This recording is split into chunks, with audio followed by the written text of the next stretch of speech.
শখের মানুষটাকে গিফট করতে কার না ভালো লাগে বলো? সেটার জন্য কি কোনো আলাদা করে স্পেশাল দিনের দরকার পড়ে?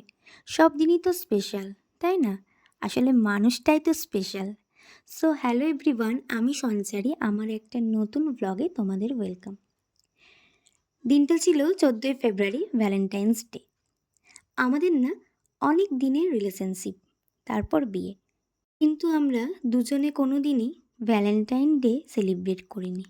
সেলিব্রেশন তো দূরের কথা, কোনো দিন আমরা ফোনে দুজন দুজনকে উইশও পর্যন্ত করিনি। এই দিনটা ছিল আমাদের কাছে প্রত্যেকটা দিনের মতনই। কিন্তু এবার আমার মনে হলো ওই মানুষটার জন্য এতটুকু করা যেতেই পারে। মানুষটাকে খুশি রাখাটাও আমার দায়িত্বের মধ্যেই পড়ে, তাই না? এটা ওর কাছে একেবারে সারপ্রাইজই বলতে পারো। এটার ব্যাপারে ও কিছুই জানতো না।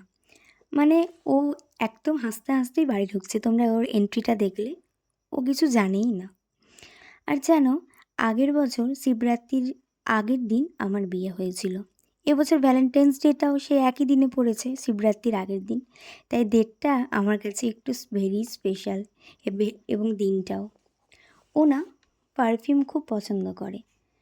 আমি তাই ওকে একটা পারফিউমের সেট গিফট করেছিলাম। এটা ছিল আমার তরফ থেকে একটা ছোট্ট গিফট।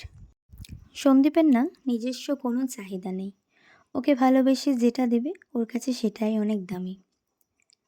তাই আমি ওকে ওর পছন্দ মতোই গিফট করেছিলাম।